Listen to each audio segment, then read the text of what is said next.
Same जैसे संसारी है वैसे ही उन संसारियों में गुरु है। कोई भेद नहीं है, बाहर से देखो तो कोई भेद नहीं है। भगवान ने रचना की और अपनी रचना को ही उसने प्रणाम कर दिया। भगवान ही गुरु को प्रणाम कर देता है, भगवान गुरु को प्रणाम करता है, गुरु भगवान को प्रणाम करता है, भगवान गुरु को प्रणाम करता है। भगवान गुरु को अपने से ऊंचा उठाकर रह रहा है। भगवान कहता है कि गुरु है तो मैं हूं, गुरु नहीं तो मैं भी नहीं। जो कबीर के अंदर बोलने वाला था वो भगवान था। कबीर गुरु खुद अपने लिए थोड़ी बोलेगा, गुरु अपने को थोड़ी ऊंचाई पर ले जाएगा, परंतु भगवान कबीर में बोलते हैं गुरु के बारे में। कौन सा गुरु? जो कि भगवान की ओर लेकर जाता है।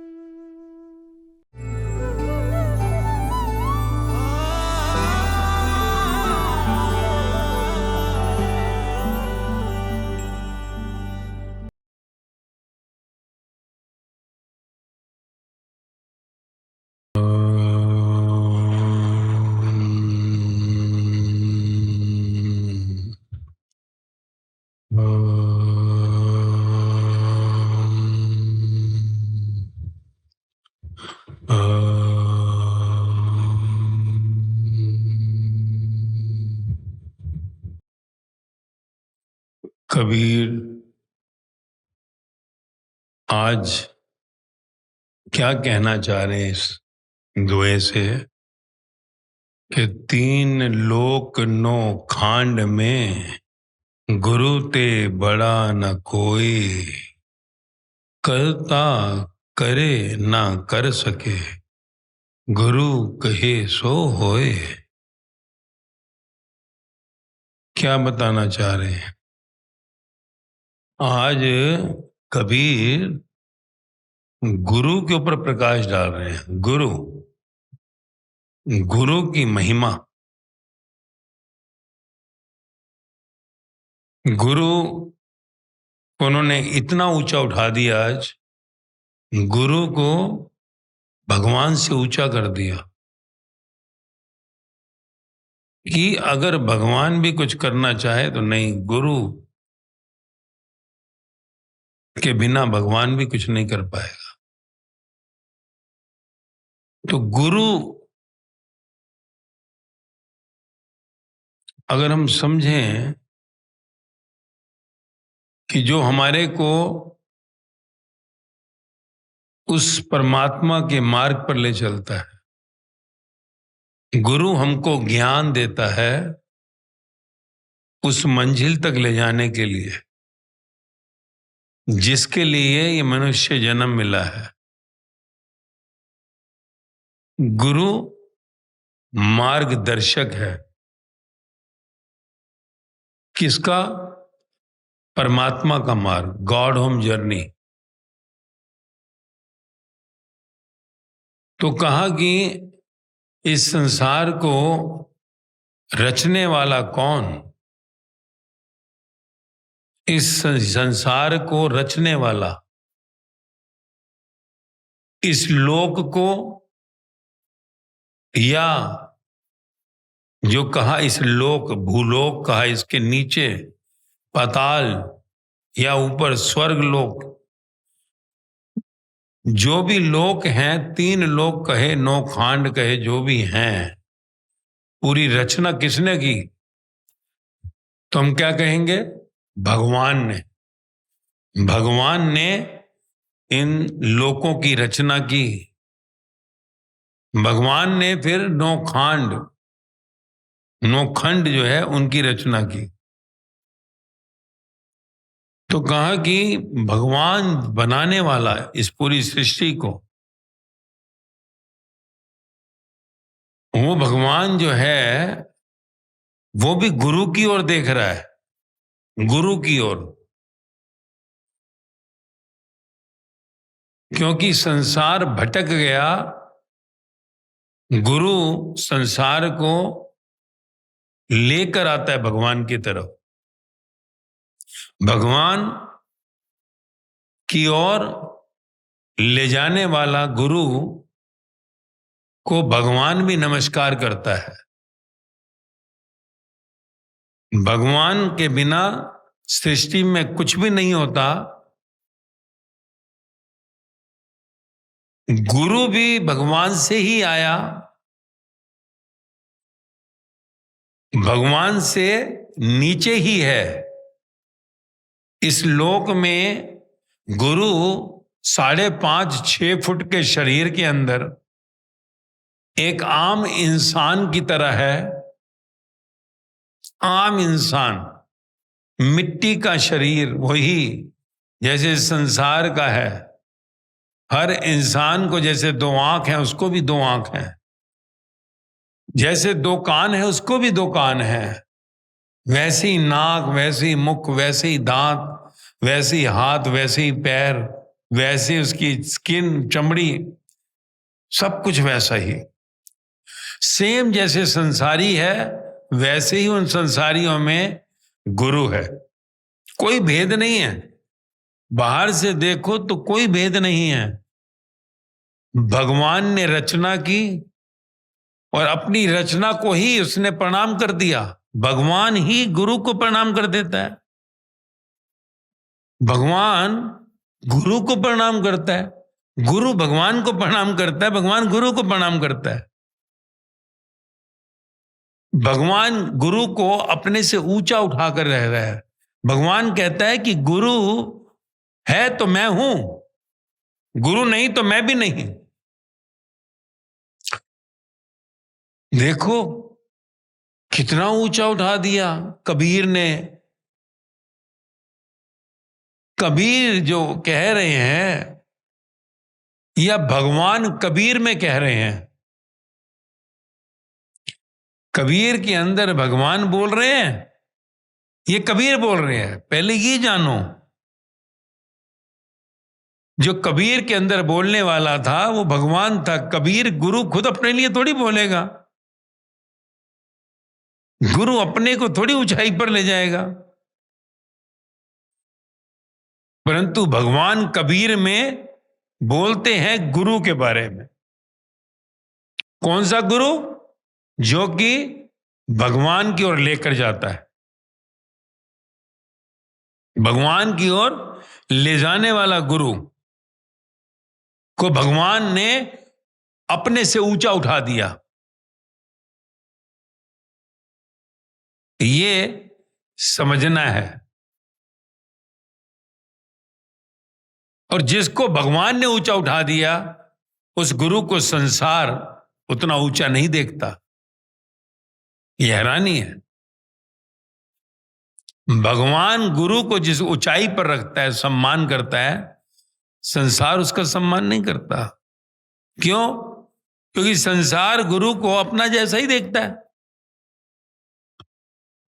अपने जैसा ही है, अलग तो है ही नहीं, कोई स्पेशलिटी नहीं है ऐसी। परंतु भगवान जो है, कबीर के अंदर कह रहे हैं, जो वो गुरु के बारे में बता रहे हैं। वो गुरु जो भगवान की तरफ लेके जाता है, ध्यान रखना, जिसको हम सत्य गुरु कहते हैं। सत्य गुरु भगवान, सत्य यानी सच्चिदानंद, भगवान का संग करवाने वाला, भगवान से मिलान करवाने वाला गुरु। सत्य संग, सत्य यानी तत् सच्चिदानंद परमात्मा का संग करवाने वाला सत्य गुरु। तो उस सत्य की, उस गुरु की इतनी महिमा भगवान स्वयं कर रहे हैं, ईश्वर स्वयं कर रहे हैं। यहां पर इतनी ऊंचाई पर ले जा रहे हैं कि भगवान भी वहां पर जैसे बैठ गया गुरु के पास। संसारी, जो संसारी है, संसारी बाहर से संसारी सेम, पर अंदर अंतःकरण में उसको भगवान अपने से ऊंचा उठा रहे हैं, अंतर्मुखी, क्योंकि वो तो जानते हैं ना, परमात्मा तो जानता है हर आत्मा को। जो भी आत्मा निर्मल हो जाती है, परमात्मा उसको जानता है कि ये मेरा रूप हो गया और ये इस संसार के कीचड़ में तैयार हो गया, यानी मुझको पाकर भी, मेरा रूप होकर भी, मेरा रूप होकर भी, मेरा बेटा होकर भी इसने इस संसार के कांटों को लेने के लिए अपने को ही बीच में फेंक दिया, कांटों को लेने के लिए। संसार में अपमान के घूंट मिलेंगे, सूली मिल सकती है, मारा जा सकता है, कुछ भी हालात को स्वीकार करके मेरे बेटे ने कहीं इस संसार में जाना कबूल कर लिया, कांटों के बीच जाना कबूल कर लिया। क्योंकि बाहर से संसारी दिखता है, अंदर से मेरा रूप है, पर बाहर संसार तो इसे बाहर की नजर से देखेगा, परंतु एक ना एक दिन उसकी पहचान संसार जानेगा, क्योंकि मेरा बेटा है ही है। संसारी मेरे बच्चे इस मेरे संत बच्चे को पहचानेंगे, और क्योंकि इसने कबूल किया है कि मैं अपने संसार के जैसे 800 करोड़ भाई बहनों को, माता पिताओं को, बच्चों को मार्ग बताऊंगा, तुझ परमात्मा के बारे में बताऊंगा, तेरी महिमा करूंगा, जहर भी मिलेगा तो भी अमृत की तरह लूंगा, अपमान मिलेगा सम्मान की तरह लूंगा, कोई बुरा मेरा करेगा तो उसका भी भला करूंगा, क्योंकि मैं तेरा बेटा हूं, तू मेरा पिता है। तो ऐसा इसने कबूल किया, इस संसार में कांटों में जाकर मेरा प्रसाद देने का, इसलिए ये मेरा प्यारा, इसके कारण मैं हूं, इसके कारण मेरी महिमा करेगा संसार। तो इसलिए उन्होंने उस बेटे को, जो सतगुरु है, अपने से ऊपर कर दिया। बाप ने बेटे को अपने से ऊंचा कर दिया, जैसे संसारी बाप भी अपनी औलाद को ऊंचा करना चाहता है। आज कलयुग है, हालांकि काफी बाप अभी भी अपने को ही ऊंचा रखना चाहते हैं, पर परमात्मा ने अपने ही बेटे को अपने से ऊंचा रखने की बात की। जैसे देखा ना, राम जी ने शबरी को अपने से ऊंचा रखा, गुरु अंगद को गुरु नानक देव ने अपने से ऊपर रखा। सब संत जो भी गुरु हुए, उन्होंने अपने शिष्यों को अपने से ऊपर रखा। आज कबीर के दोहे में वही कबीर कह रहे हैं कि भगवान ईश्वर कहता है कि अगर कुछ भी हालात आ जाएंगे, बिना गुरु के मेरे पास कोई नहीं पहुंच पाएगा, गुरु के बिना मैं नहीं मिलूंगा, गुरु ही मुझ तक लेकर आएगा, और संसार के अंदर कोई भी कर्म, कोई भी कार्य बिना गुरु के नहीं हो सकता। वो ही कर पाएगा, मैं नहीं। मैंने तो विधि का विधान लिख दिया, पर अब इस विधान में कुछ भी बाटर करना है तो वो गुरु ही करा पाएगा। यानी जन्म से मृत्यु तक जो भी तेरा भाग्य लिखा है, उसे भगवान कहते हैं मैं नहीं बदल सकता, आई कैन नॉट। पर अगर गुरु कहे तो फिर वो भाग्य भी बाटर हो सकता है। तो इतनी महिमा क्यों कर रहे हैं भगवान अपने सत शिष्य की? क्योंकि भगवान कहते हैं अगर ये ना होता तो मेरे को कैसे कोई जानता, ये ना होता तो मुझे पाने की इच्छा कौन रखता। आज देखो तुम सब लोग हो, हजारों लाख, कभी भगवान की इच्छा की भगवान मिल जाए? कभी भगवान को इतना प्यार किया? तो अगर ये तुम्हारे को जगाया तो किसने? तो कहोगे गुरु ने। तो भगवान कहते हैं कि अगर गुरु ना होता तो मुझे कौन पहचान पाता, कौन मुझे प्यार करता? वही भीख का कटोरा लेके घूमते रहते, कौन जिज्ञासा करता मुझे पाने की? इसलिए भगवान ने गुरु को अपने से ऊंचा दर्जा दिया है, क्योंकि अगर गुरु ना होता तो मुझ तक कोई नहीं पहुंच सकता था, मुझे कोई याद नहीं करता। ऐसे ही गुरु अपने शिष्य को अपने से ऊंचा रखता है, क्योंकि उसको मालूम है कि अगर ये शिष्य ना होता तो मुझ तक कौन पहुंचता। सेम शिष्य के लिए सदगुरु ऊंचा है, पर सदगुरु जो है शिष्य को ऊंचा रखता है। सदगुरु के लिए भगवान ऊंचा है, पर भगवान सदगुरु को ऊंचा रखते हैं। ये उनका प्रीत है, प्यार है, कि तेरे बिना तो संभव ही नहीं मुझे कोई पहुंच पाता। तो ऐसा कबीर के आज के दोहे में है, गुरु की इतनी महिमा की है। गुरु फिर कहता हूं कि गुरु कौन? जो सत्य को उपलब्ध हुआ, तत्व को उपलब्ध हुआ, परमात्मा को उपलब्ध हुआ।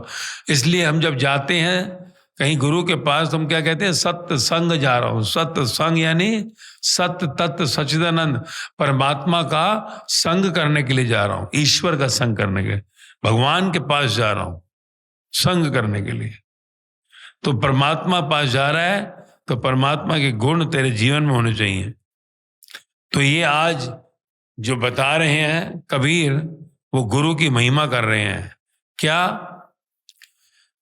कि 3 लोक 9 खांड में, 3 लोक, कौन से लोक हैं?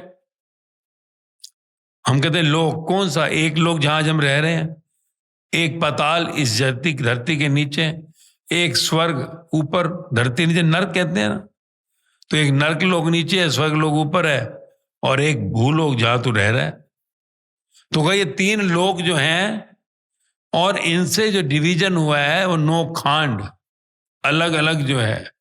तो उनमें कहा कि गुरु ते बड़ा ना कोई, कि यहाँ ही नहीं स्वर्ग लोक में भी गुरु को सबसे ऊंचा रखा है, नरक में भी गुरु को ऊपर रखा है। तो हर जगह पूरे ब्रह्मांड में गुरु की महिमा है। किसी भी लोक में 3 लोक 9 खांड में गुरु ते बड़ा न कोई, गुरु से कोई बड़ा नहीं है। तो हम देखें कि गुरु की महिमा सिर्फ इसी लोक में नहीं, हर लोक में हो रही है। गुरु यानी जो सिखावन दे रहा है परमात्मा की, ईश्वर की। ये महिमा जो है 3 लोक 9 खांड में गुरु ते बड़ा ना कोई, कोई भी नहीं है। यानी हम कहें स्वर्ग लोक तो राजा इंद्र भी गुरु से बड़ा नहीं है, सूर्य देव भी नहीं है, कोई नहीं, जल देवता भी नहीं, वायु देवता भी नहीं। गुरु ते बड़ा न कोई, 3 लोक यानी ब्रह्मा, ब्रह्मलोक, विष्णुलोक, शिवलोक का वो भी जो है बड़ा ना ही, 3 लोक में सब लोग आ गए।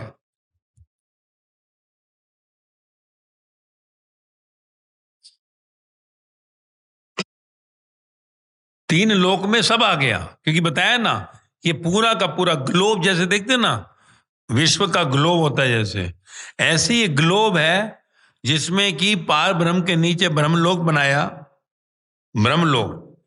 तो ब्रह्मा लोक से नीचे सारे लोक हैं। ये ब्रह्मलोक पूरे ग्लोब से शुरू होता है, जहां पर कि द्वैत है, द्वैत, द्वैत यानी जन्म मृत्यु है, सम्मान अपमान है, राग द्वेष है। इसलिए हम जितनी भी कथाएं देखते हैं उसमें देखो लोकों के अंदर भी कहीं ना कहीं वो ब्रह्मा और शिव के अंदर ही जब 1 से 3 हुए तो कथाएं क्या आती हैं कि आपस में ही जो सा है मैं बड़ा तू छोटा, ये जो है सब कथाएं आ रही हैं कि शिव के साथ जो वो ब्रह्मा विष्णु है कि कौन बड़ा कौन छोटा। तो कथाएं आ रही हैं कि वो शिवलिंग पे जो सा है कहीं पर कहा शिव ने कि जो इसके जो है कॉर्नर मतलब ऊपर देख पाएगा, एज को छू पाएगा, वही तुम दोनों में से बड़ा होगा। कथा है, कथा विरका की। राइट और रॉन्ग कुछ भी कथा है, कहानी, पर लड़ाई शुरू हो गई। तो तीन, ब्रह्मा विष्णु जहां है वहां पर भी लड़ाई हो रही है। लड़ाई मतलब कौन सा ऊंचा है। तो तीन लोक, यानी हर लोक जो है गुरु से बड़ा ना कोई। गुरु को इतना ऊंचा उठा दिया कि जहां पर कि देवलोक और राक्षस लोक भी नीचे हो गए। पर कौन सा गुरु? जो सत्य तत्व परमात्मा को उपलब्ध हो गया, परमात्मा का ज्ञान देता है, आत्म ज्ञान देता है, ब्रह्म ज्ञान, जो भगवान का ज्ञान देता है, भगवान का मार्ग देता है। संसार में भगवान की इच्छा नहीं है, लोगों को भगवान की तरफ घुमाता है, भगवान की तरफ रास्ते पर धकेलता है। वो है सतगुरु,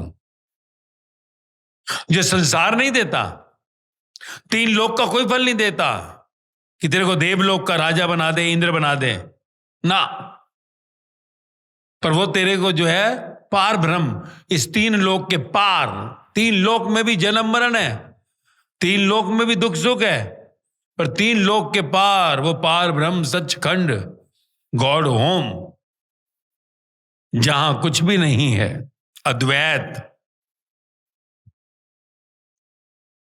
तो तीन लोक ही नहीं, जो उसके खंड बटे हुए हैं, उनमें भी गुरु की महिमा की है। गुरु उनसे भी ऊंचा है, यानी देवी देवलोक भी गुरु से नीचे दिखा दिए। वहां भी हम सुनते नहीं कथाओं में बृहस्पति गुरु, तो गुरु को ही प्रणाम कर रहे हैं सारे देव। पाताल लोक में देख लो गुरु, तो गुरु की महिमा है, सतगुरु की महिमा है, जहां पर कि पहुंचने के बाद कोई वापसी नहीं है, पार ब्रह्म मुक्ति मोक्ष है। तो देवलोक से भी कोई पार ब्रह्म जा सकता है, पाताल लोक से भी कोई पार ब्रह्म जा सकता है। पर देवलोक में जाकर जब चारों तरफ दौलत शोहरत हो तो मुश्किलों से ऊपर आगे की यात्रा बढ़ती है। तो कहा कि गुरु ते बड़ा न कोई, कोई भी नहीं है। तीन लोक नौ खांड में, यानी पूरे ब्रह्मांड में गुरु से बड़ा कोई नहीं है। कौन कह रहे हैं? भगवान स्वयं कबीर के अंदर बोल रहे हैं, कबीर के मुख से बोल रहे हैं। कबीर वाणी नहीं, भगवान वाणी, जो गीता कह रही है ना, भगवान वाच, भगवान बोल रहे हैं कबीर में कि तीन लोक नौ खान में गुरु ते बड़ा न कोई। आगे क्या कहा है, बहुत ध्यान से सुनना। तीन लोक बता दिए, देवलोक, पाताल लोक, कोई भी लोक, स्वर्ग लोक, नरक लोक है का ब्रह्म लोक। तो गुरु को इतना ऊंचा रखा है कि उससे बड़ा कोई नहीं है। कौन सा गुरु? सतगुरु। फिर कहता हूं सतगुरु। गुरु तो हजार लाख करोड़, पर सतगुरु विरले, विरले कोई मिलेगा लाख में एक, लाख में एक। कि सतगुरु यानी जो सत्य के सिवाय दूसरी बात ही नहीं करता, जो संसार की बात ही नहीं करता, जो 24 घंटे परमात्मा में ही खोया हुआ है। अगर वो तेरे से संसार की बात भी करता है तो अंत में वो तेरे को परमात्मा पकड़वाने के लिए करता है। तो कहा कि तीन लोक नौ खांड में गुरु ते बड़ा न कोई, करता करे ना कर सके। ध्यान से समझना, करता कौन है? करता करे ना कर सके। करता कौन है? वो भगवान, परमात्मा को करता कहा है। परमात्मा को कहा है क्या? करता, कर्ता पुरुष वो है का करता। अगर करना भी चाहे तो नहीं कर सकता। करता करे ना कर सके, गुरु कहे सो होए। कि अगर भगवान स्वयं भी करना चाहेगा ना, नहीं कर सकता। पहले वो गुरु की तरफ देखता है, गुरु की तरफ। इसलिए तुम जानते हो जब गुरु राम परमहंस यानी जब गदाधर मां काली के आगे कहते हैं कि मां ये आती और जाती है, नहीं चलेगा, अब बस मिलकर एक हो जा। मां कौन है? भगवान का रूप, और तलवार निकाल ली गर्दन काटने के लिए। तभी आवाज क्या आई? ए गदाधर, मैं नहीं आ सकती तेरे पास। नो, गुरु के बिना मैं नहीं मिल सकूंगी। तू चाह रहा है गर्दन भी कटवाने के लिए, परंतु फिर भी तुझे इंतजार करना पड़ेगा। तेरी भक्ति इतनी है, तेरा मन निर्मल है, मुझे मालूम है, परंतु गुरु के बिना मैं ना मिल सकूंगी। इसलिए क्योंकि तेरी भक्ति इतनी है, गुरु तेरे दरवाजे पर आएगा, दरवाजे पर मुझसे मिलाने के लिए। यानी ईश्वर इतनी शक्ति रखता है कि गुरु को भेज सकता है, कहीं पर भी भेज दिया राम परमहंस गुरु के दरवाजे पर, परंतु मिले नहीं। चाहे तलवार गर्दन पर लटका ली भक्त ने, ना, मेरे को मिलाने के लिए तुझे गुरु आएगा द्वार पर। और वही गुरु आए और वो गदाधर को 1 साल के आखिरी दिन में जाकर भगवान से मिला दिया, भगवान से मिला दिया, मां काली से मिला दिया। गुरु की महिमा, खुद स्वयं राम भगवान का अवतार आए तो देख, गुरु वशिष्ठ के चरणों में लौटते थे। कैसे? गुरु विश्वामित्र के चरणों में जाते थे। खुद कृष्ण भगवान आए, गुरु संदीपनी के चरणों में गए। अगर अवतार कहा ना पिछले युगों में, तो भगवान को भी गुरु के चरणों को स्पर्श करना पड़ा। खुद कृष्ण भगवान गीता में कहते हैं पूरी प्रकृति मेरे अधीन है, पर मैं फिर भी प्रकृति के अधीन हूं।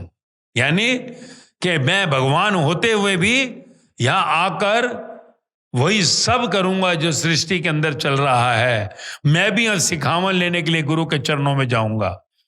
स्वयं राम जी ने भी कहा, मैं सब कुछ मेरे हाथ में है, पर सिखावन लेने मैं भी गुरु के चरणों में जाऊंगा। इसलिए भगवान भी गुरु के आगे जो है नहीं जाता, भगवान भी गुरु की ओर देखता है। कारण क्या है? क्यों? क्योंकि भगवान कहते हैं अगर तू ना होता तो मैं भी ना होता। तूने ही तो मुझसे मिलने के इनमें प्यार जगाया है, नहीं तो कटोरा लेकर भीख ही मांगते थे कि जैसे मैं दुकानदार हूं और ये ग्राहक, मेरा ही काम करवा दे।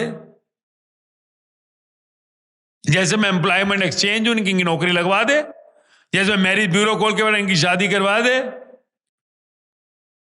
जैसे कि मैं ही इनका सब नौकर हूं, काम करने वाला, और ये सब कुछ लेने के बाद भी मरते दम तक, टिल द डेथ, मुझे नहीं चाहते, मुझे नहीं प्यार करते। इनको बंगला चाहिए, गाड़ी चाहिए, दौलत चाहिए।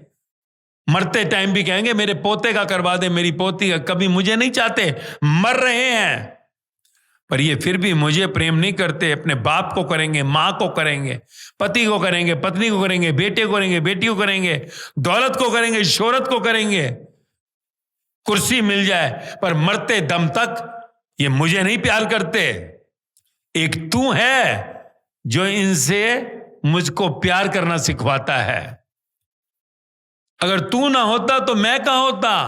मैं तो इनके लिए सिर्फ दुकानदार था, एक मैरिज ब्यूरो चलाने वाला था। मैं तो इनके लिए कुछ हूं ही नहीं, बस इनके संसार के माया के काम करने के लिए। और इन्होंने कभी मुझसे प्यार नहीं किया। ये अपनी औलाद के लिए रोए, अपने बाप के लिए रोए, अपनी दौलत के लिए रोए नहीं आई तो, अपनी कुर्सी के लिए रोए अगर नहीं आई तो, कभी ये मेरे लिए नहीं रोए कि तू मिल जा। इसलिए कहा कि तू है तो मैं हूं। भले तू कहता है कि जब मैं था तो तू नहीं, अब तू है तो मैं नहीं। कबीर ने कहा ना, जब मैं था तो भगवान नहीं, अब भगवान है तो मैं नहीं। तूने मुझे इतना ऊंचा उठाया और मैं कहता हूं। कबीर ने जब कहा तो भगवान बोले, कहा ना, संसार समझेगा नहीं, पर कबीर ने जो शब्द दिए वही भगवान बोले। जब कबीर ने कहा कि जब मैं था तो भगवान नहीं, अब भगवान है तो मैं नहीं। भगवान कहते हैं सुन, तू है तो मैं हूं, तू है तो मैं भगवान, तू नहीं तो मुझे कौन भगवान कहता, कौन मेरी ओर चलता। इसलिए कबीर कहते हैं हरि को, हरि कहते हैं कबीर को। यही सेम जब कोई संसार में गुरु और शिष्य, सतगुरु और सत शिष्य संसार में प्रकट होता है, तो सतगुरु सत शिष्य को उठा देता है कि नहीं, तू है तो मुझे संसार जाना, तू है तो मेरी महिमा है, नहीं तो मुझे कौन जानता, कौन पहचानता। अगर अर्जुन ना होता तो भगवान कृष्ण को कौन जानता। अगर समझो कि गुरु अंगद ना होते तो गुरु नानक देव को कौन जानता। जॉन मैथ्यू नहीं होते, जीसस को कौन जानता। संत रविदास नहीं होते तो मीरा ना होती, संत रविदास को कौन जानता। रविदास कबीर दास अगर ना होते तो रामानंद को कौन जानता, रामानंद गुरु को कौन जानता। तो ये संसार का खेल ऐसा है। भगवान गुरु की तरफ देखते हैं, गुरु शिष्य की ओर देखता है। भगवान सतगुरु को ऊपर उठा देते हैं अपने से, सतगुरु सत शिष्य को अपने से ऊपर उठा देता है कि तू ना होता तो मैं कहां से होता। इसलिए ये जीवन का पूरा खेल है। अगर तुम्हारे जीवन में सत्य गुरु आ जाए, सत्य गुरु, साता जो इनर स्टेट है जहां पर कि मैं नहीं बसती, जिस दिन जीवन में सतगुरु आएगा मैं की मौत होगी। मैं जो भी है, रुई मीनू, मौत हो जाएगी। नो मोर अमन, नो मोर, मर गया। मरा हुआ इंसान कैसे होता है? सुख दुख लाभ हानि मान अपान जन्म मृत्यु राग द्वेष सब खत्म, मैं की मौत हो जाती है। तभी कबीर ने कहा जब मैं था तो भगवान नहीं था, तब तो मैं ही था। मुझे कोई कुछ बोल दे मेरे को एकदम एलर्जी हो जाती थी, मेरा नुकसान हो जाए मेरी जान निकल जाती थी, मेरा कोई अपमान कर दे मेरा खून खोल जाता था। पर जब से तू आया है प्रभु, जब से गुरुदेव आप अंदर आ गए, तब से तो मैं भूल ही गया कि मैं हूं। ये मैं अजनबी हो गया, जैसे मैं मर ही गया, मेरा नाम अजनबी हो गया, तू ही रह गया, तू ही तू, तू ही तू। तो जब वो घटना घटती है तो सत शिष्य सतगुरु की महिमा में पूरा जीवन निकाल देता है, और सतगुरु सत शिष्य की महिमा में, सतगुरु भी सत शिष्य की महिमा करता है। सत शिष्य सतगुरु को ऊपर उठाता है, सतगुरु सत शिष्य को ऊपर उठाता है। जैसे कि भगवान गुरु को ऊपर उठाते हैं, सतगुरु भगवान को ऊपर उठाता है। ये एक दूसरे के लिए इतना प्रेम है कि गंगा मिली सागर में, सागर हो गई। अब सागर गंगा को प्यार नहीं करेगा, उठाएगा। सागर वही कहता है नहीं गंगे, मुझे मालूम है गंगा तू मेरे पास आ गई, मुझे मालूम है तेरे को लाखों लोग प्रणाम कर रहे हैं हरिद्वार में, करोड़ों लोगों कुंभ के अंदर तेरे को प्रणाम करेंगे इलाहाबाद में, पर तू फिर भी मेरी ओर मिलने आ गई, तू मुझे इतना चाहती है रही, तो हट, तेरे को मैं दुनिया को दिखाऊंगा। फिर से सागर का जल उठता है आकाश की ओर और फिर से जाके गंगोत्री में छिड़कता है और ये चक्र चलता रहता है। तो गंगा सागर की महिमा कर रही है, सागर गंगा की महिमा कर रहा है। ऐसे ही भगवान गुरु की महिमा करता है, क्योंकि गुरु है, सतगुरु है तो भगवान की कोई प्यास जगती है किसी में। ऐसे ही सत शिष्य की महिमा सतगुरु करता है कि सत शिष्य सतगुरु की पहचान करवाता है। तो आज ये कबीर का दोहा तेरे को उस स्टेट पे लाने के लिए है जहां पर कि तेरी मैं मिट जाए, पर मैं मिटने के लिए तू चाहिए, तू। और सतगुरु तू का काम करता है, तू मैं को निगल जाता है। कहा ना सतगुरु अग्नि का काम करता है जो जला देता है मैं को, और जलते ही चमक जाता है, आग में जैसे सोना चमकता है। और इसलिए सत शिष्य का कहा सतगुरु तक पहुंचता है। सतगुरु भी सत शिष्य के बिना कुछ नहीं करता। जिस दिन कोई सत शिष्य आ जाता है, सतगुरु आराम से बैठ जाता है। फिर जो भी आए वो कहता है आपके चरण छूने थे गुरुदेव, आप थे नहीं, मैं चला गया। का बाहर बैठा तो था, उसके ही चरण छू लेता। वो मेरा ही तो रूप है, उसके चरण मेरे ही तो चरण है। सत शिष्य के चरण सतगुरु के ही चरण बन जाते हैं। फिर उसके मुख की वाणी सतगुरु के मुख की वाणी हो जाती है। वो कहता उसको सुन लिया, मुझको सुन लिया, उसमें मुझ में भेद कहां है? उसके चरणों को छू लिया, मेरे चरणों को छू लिया, हम एक हो गए रे। देख, ये खेल ऐसा है। ऐसे ही भगवान कहते हैं कि तूने उसके चरण छू लिए, मेरे छू लिए, तूने उसकी शक्ल देख ली, वही मेरी शक्ल है। वो जो बोलता है मैं ही उसमें बोलता हूं। यही तो जीसस ने कहा था। जब जीसस से पूछा गया कि एक बात बताओ, वो परम पिता परमात्मा जो आप कहते हो आपका पिता है, आप उसके बेटे, वो कैसा दिखता है? भगवान ही जीसस में बोल रहे थे, क्या बिल्कुल मेरे जैसा। जीसस कहते हैं मेरे जैसा दिखता है। कैसे? वो चलते कैसे हैं? भगवान जीसस में कहते हैं मेरे जैसा, जैसे मैं चलता हूं। खाते कैसे? जैसे मैं खाता हूं। बोलते कैसे? जैसे मैं बोलता हूं। वही बोल रहे हैं। तो यही है जो तुझको समझना है, क्योंकि मैं खोएगी तो सतगुरु प्रकट होगा। इसलिए सतगुरु बिना सत शिष्य के कुछ नहीं करता, और भगवान बिना सतगुरु के कुछ नहीं करता। इसी पर है ये, तीन लोक नौ खांड में गुरु ते बड़ा न कोय, करता करे ना कर सके गुरु कहे सोए। करता यानी ईश्वर खुद करना चाहेगा तो नहीं कर सकता, पर अगर गुरु अंतःकरण से जब चाहेगा कुछ, तो ब्रह्मांड में कोई उसे रोक नहीं सकता। करता करे ना कर सके, करता भी पहले गुरु की ओर देखता है, करना है इसका कुछ। करता करे ना कर सके, क्योंकि भगवान कहता है मैंने तो इसकी जन्म कुंडली बना दी भाई, जन्म से मौत तक मैंने तो लिख दिया, अब मैं कुछ नहीं कर सकता भाई। अब जो लिखा है वही होगा, वही है वही जो राम रचि राखा। भगवान कहते हैं जो लिख दिया मैं तो वही कर सकता हूं। हाँ, अगर गुरु मेरे को इशारा कर दे तो मैं बार्टर कर देता हूं।